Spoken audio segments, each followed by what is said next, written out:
ఆలస్యం అమృతం విషం అని పెద్దవాళ్ళు ఎందుకు అంటారో నాకు ఇప్పుడు అర్థమైంది.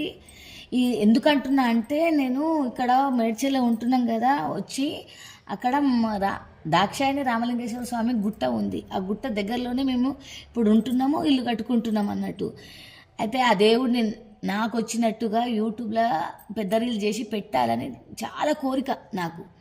అదే అసలైతే కార్తీక మాసంలోనే చూపియాలి, నేను రీల్ చేసి యూట్యూబ్లో పెట్టాలి. కాకపోతే మేము ఇల్లు స్టార్ట్ చేసినాం, అదే హడావుడిలా శివరాత్రి వరకులా చేయొచ్చులే అని అనుకున్నా.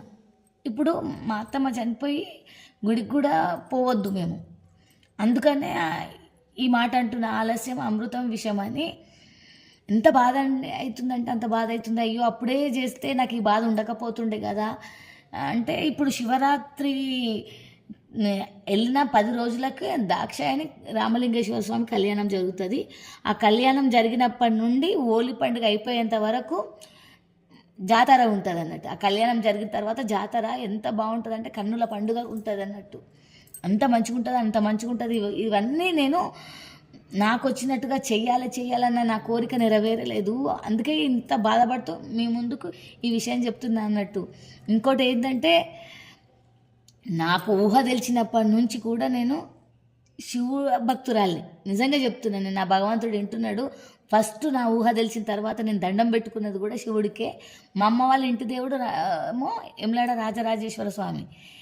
ఇంటి దేవుడు అని కాదు, కాకపోతే నాకు ఊహ తెలిసినప్పుడు ఇంటి దేవుడు అని ఇది ఏం తెలియదు. కాకపోతే గుడికి పోయి ఆ లింగాన్ని చూసి అందరూ శివుడు శివుడు అంటుంటే నేను కూడా అట్లనే దండం పెట్టుకున్నా. నాకు శివారాధన అంటే చాలా ఇష్టము. శివుడు తర్వాత నేను కొలిచింది వెంకటేశ్వర స్వామిని. ఆ తర్వాత ఇక పూజలు ఎక్కువై ఇష్టదైవాలు ఎక్కువైపోయింది. కానీ నేను కొలిచింది ఫస్ట్, నేను దండం పెట్టుకుంది నా ఊహ తెలిసిన తర్వాత ఆ శివయ్యకి. అందుకే నాకు చాలా శివయ్య అంటే ఇష్టము. నేను చూపించలేకపోయింది అన్న బాధ నన్ను తొలిచేస్తున్నది. ఈ దాక్షాయణి రామలింగేశ్వర స్వామి కృప వల్ల మీకు అతి తొందరగా ఆ గుడిని చూపిస్తూ యూట్యూబ్లో పెట్టాలని నా కోరిక, ఆ దేవుడు నెరవేర్చాలని కోరుకుంటున్నాను. నిజంగా చెప్తున్నా, ఆ అదృష్టం నాకు ఇవ్వాలని కూడా నాకు ఇట్లా ఇదైపోతున్నా. నాకైతే చాలా చాలా బాధగా ఉన్నది. నేను అయ్యో నేను చేయలేదే, చూపించలేకపోయిందే నేను అని నా రీల్స్ చూసి నా ఫ్రెండ్స్కు చూపించలేకపోయింది అన్న బాధ నన్ను తొలిచేస్తూనే ఉన్నదండి. ఎలా చెప్పాలని అర్థమైతలేదు. నా బాధను మాత్రం చెప్పుకుంటూ మీతో పంచుకోవాలని చెప్పుకుంటున్నా అంతే.